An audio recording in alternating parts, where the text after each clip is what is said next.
cabdisamed maxamuud weheliye akhyaara dad yaqaana wax kastoo qof bini'aadan lagu sheego ilaa xad ah oo soo dhaweynaynaa soo dhawaa ku leenaa cabdisamed maxamuud weheliye waxay la soo dhaweynaa oo joogo rag badan oo akhyaara dadka qaar way naga maqan yihiin oo dad badan cudur daartay inta joogtaa laakiin dadka maqan kabi doonto waxay la soo dhaweynaa insha Allah taala oo joogo oo aan rabaa inuu isigna soo dhaweeyo nin kale ciyaal tawfiiq isla yihiin dad hore isla yihiin Kamaal Xuseen Siyaad soo dhaw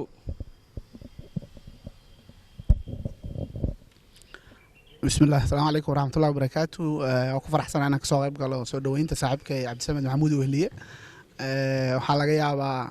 dad badan markay arkaan waxaa laga yaabaa in ninkan odaga oo dhalinyarada soo dhaweeyay maxaa waaye marka oo ku faraxsanahay in dad jiilkayga kamid ah oo ciyaalkii hore xaafadda ah aan helo marka cabdisamed waxaan leeyahay soo dhawow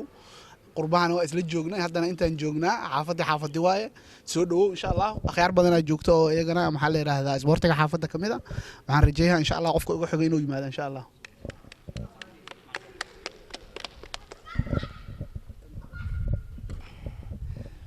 بسم الله maanta waa maalin weyn oo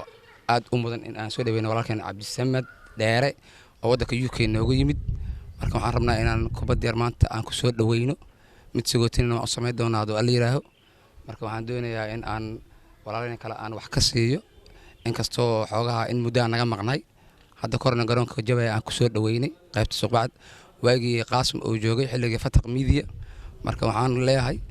inaan halkaan ka soo dhaweyno walaalkay حسن كافي dhammaan akhyaarta waa idin salaamay maanta waa maalin weyn 3 bisha afraad 2016 ka waxa soo dhaweynayna cabdisamed oo maalmahan qurbaha nooga maqnaay hadal waa kii hore waragii hore ku wada hadlay maanta waa maalin weyn insha Allah marka waxa leenahay cabdisamed saaxib soo dhawow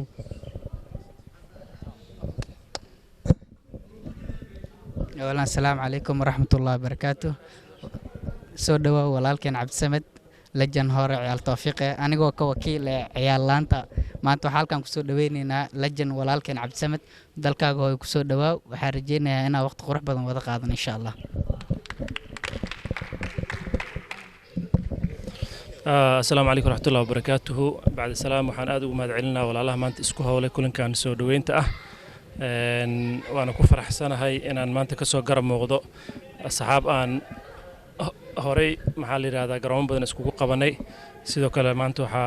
صحابت ماشان جوت كمذا كامل حسين سياد أو أنا سن الله إلا فهرة كلن كي جوهرينا إن أبوي عبد الرحمن محمد علي فيدو aan wada yeelano oo aan maxaa la yiraahdaa wada ciyaarnaan waa ku faraxsanahay oo kulankii iskuuleynta aan nasiib u yeeshay inaan la ciyaaro Shiiqa Dheere Abuukar Kaaka asxaabta dhamaantood aad u mahadsantiin oo aad kaga macdala soo dhaweyntiina waxaan idin leeyahay mar kastaba waxa u taagantiin soo dhaweyn iyo maamuusid waana ku mahadsantiin halkaas ka sii wada sharaf iyo farxad inay tahay insha Allah taala inaan maanta halkan wada joogno